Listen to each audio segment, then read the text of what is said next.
I'm sitting here today at the Serenity Garden in North Carolina by a little small stream running through a neighborhood called Mountain Brook. And it wasn't until I discovered this garden that I understood why this neighborhood was called Mountain Brook, because it's full of hills and there's a little stream, a brook that runs through it.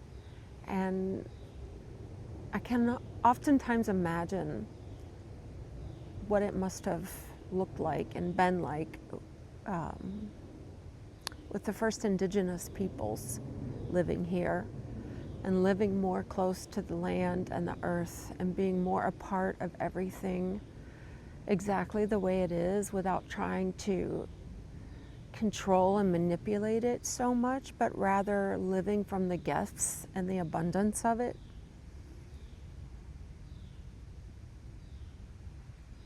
Sometimes we look at the natural world and it can seem disorderly or chaotic in some ways in its growth and its patterns and its beingness, I suppose, but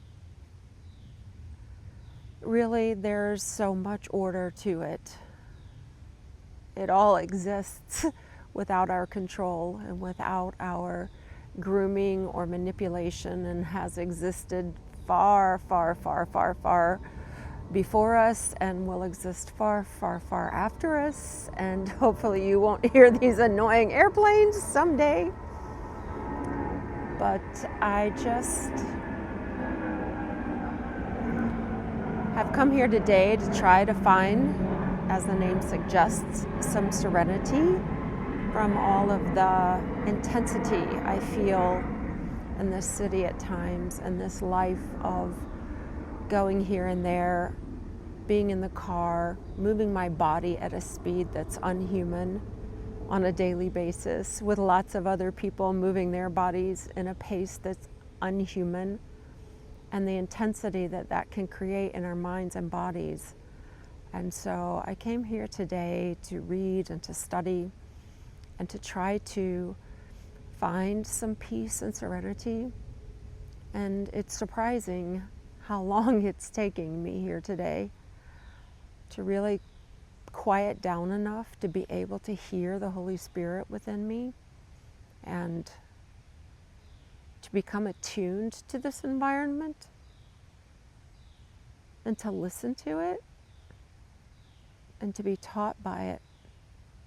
I think that's the thing that is striking me most today, is how superior sometimes we think we are in our needs to change and control things. But the reality is that this creation, these rocks and trees and streams and sky, are so old, have lived through and seen so much. And even though we in many ways don't believe them to be sentient beings, they are beings, and who knows what their world is really like. I was sitting here on the labyrinth earlier, looking out to the more wooded area of the property here, and I almost felt, what would it be like if an insect or a deer invited me into their world? What would it be like? What would that perspective of life be?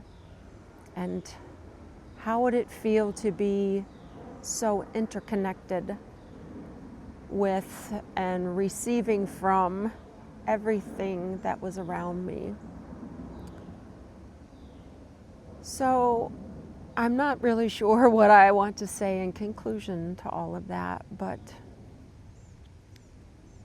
I think one of the ways to peace and wisdom is to take the time, however long it takes on a particular or a given day, to attune to the beingness of the natural world and allow it to feed me not only fresh air and an exchange of stress for peace, but perhaps even allow it to impart a little bit of its own lived wisdom to me. So thank you for joining me today, and I wish you every bit of peace and wisdom and joy and love that is your divine right. Love you.